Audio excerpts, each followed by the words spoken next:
नमस्कार साथियों, मैं कृष्णा। आप देख रहे हैं अपना YouTube channel Krishna sir GS knowledge में।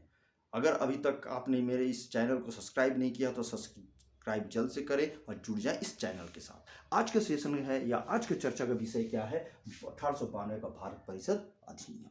यह परिषद अधिनियम क्यों आया? इससे पहले हम लोगों ने 1861 का अधिनियम जो विस्तार पूर्वक देखे थे, उसमें ज़्यादातर बहुत सारा अधिकार नहीं दिया गया था और अधिकार नहीं देने के कारण आप देखेंगे राजनीतिक असंतोष की भावना बढ़ी हुई थी। केवल परिषदों में ही कुछ सुधार किया गया था। साथियों, फिर धीरे धीरे आप समय की अवस्था बदलती गई। 1857 का विद्रोह हुआ। विद्रोह के बाद भी भारतीयों में कुछ न कुछ अपने अपने दायित्व, अर्थात कहा जाए धीरे धीरे सने सने ही आप राष्ट्रीयता की भावना बढ़ती जा रही थी, जगती जा रही थी, है ना। और इसी अवस्था में देखेंगे 1857 के विद्रोह का 3 विश्वविद्यालय स्थापित हुई थी, कलकत्ता, मद्रास और मुंबई। तो लोगों शिक्षा ग्रहण करने लगे, तो अंग्रेजी भाषाओं का आदान प्रदान से बहुत सारी चीज़ों को जानना प्रारंभ किया। 1800 देखेंगे फिर 83 ईस्वी में आप देखेंगे इल्बर्ट बिल आया था। इल्बर्ट बिल के विरोध के कारण रिपन को काफ़ी परेशानी का सामना होना पड़ा, क्योंकि उसमें क्या था कि भारतीय जज थे जो यूरोपियों का भी मुकदमा सुन सकते थे, उनको सजा सुना सकती थी, इस मध्य में लाया गया था। उसका भी विरोध किया गया, तो फिर श्वेत विद्रोह हुई, जिसका श्वेत विद्रोह के नाम से जाना जाता है। इसी क्रम 1885 में कांग्रेस की स्थापना की गई। और कांग्रेस की स्थापना की तो कांग्रेस ने धीरे धीरे भारत की जनता के हित के लिए संवैधानिक मांगों को रखना प्रारंभ किया।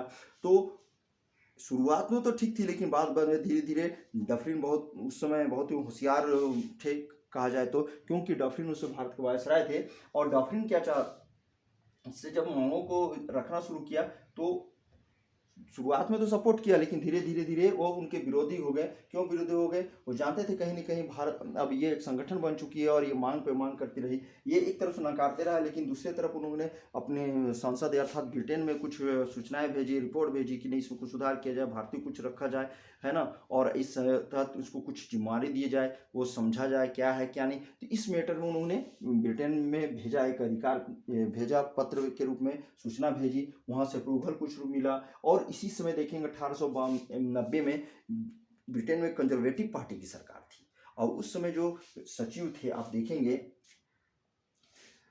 लॉर्ड क्रॉस उस समय भारत सचिव थे। उन्होंने संसद में एक बिल पेश किया और धीरे धीरे ही सही वो बिल पेश हुआ और 1892 में वो पास हुआ। और वही पास किया हुआ जो अधिनियम बनना, कहने का अर्थात 1892 का भारत परिषद अधिनियम बना। और इसके तहत भारतीयों को कुछ अधिकार देने का दायित्व प्रदान की गई। और जब अधिकार देने की बात की गई तो बोला गया कि इस अधिनियम के तहत केंद्रीय और प्रांतीय विधानमंडलों की संख्या में वृद्धि कर दी जाए, और यह वृद्धि होगी तो भारतीयों को भी इसमें शामिल किया जाए। यही कारण है कि केंद्रीय विधान सभा के अतिरिक्त मनोनीत सदस्यों की संख्या कम से कम 10 और अधिक से अधिक 16 निर्धारित की गई। और जब ये निर्धारित 16 अधिक से अधिक रहा तो बोला गया इनमें से जो 10 सदस्य जो होंगे ना, गैर सरकारी यानी वो कोई सी सरकार के किसी भी पद में नहीं होंगे, कोई विधान परिषद नहीं रहेंगे, यहाँ पे राजे महाराजे जो भी यहाँ के बुद्धिजीवी लोग शिक्षित, उन लोगों को शामिल किया गया।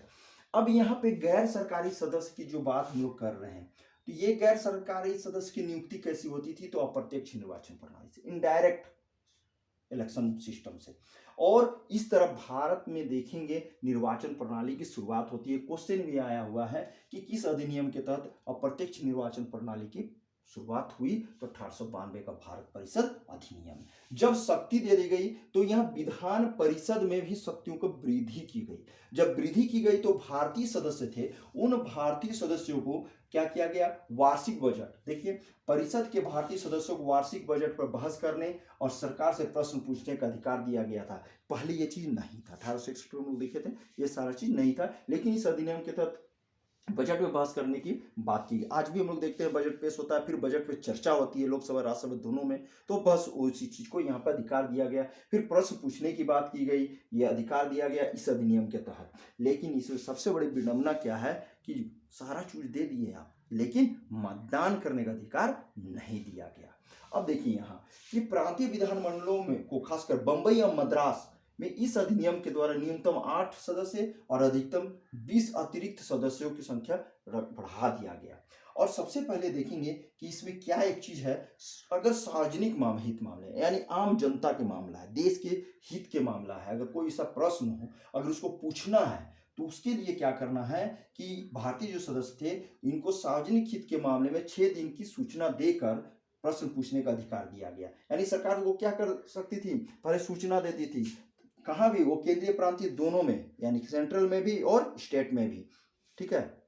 वहाँ पर उनको सूचना देना पड़ता था 6 दिन की, हम फलाने विषय में, सब्जेक्ट में क्वेश्चन पूछूंगा, मुझे यह अनुमति दी जाए। इस तरह सूचना देना पड़ता था, लेकिन सूचना कितने दिन, 6 डेज।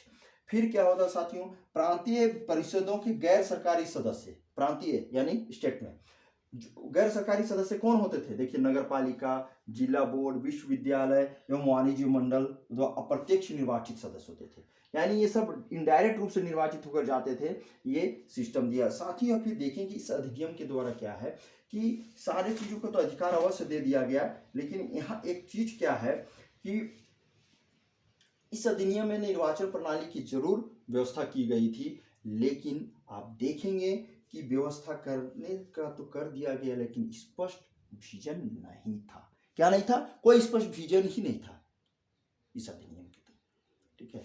अधिनियम के तहत लाया गया, बहुत सारे चीज दिया गया, हाँ ठीक है, लेकिन यहाँ पे क्या किया गया, उस तरह का अधिकार नहीं दिया गया। विधानमंडलों में अगर आप देखेंगे उसकी शक्ति को सीमित ही रखा गया था, शक्ति को बहुत अधिक बड़ा नहीं बढ़ाया गया था। इस तरह साथियों ये 1892 का भारत परिषद अधिनियम आया है और ये सारा प्रोविजन है।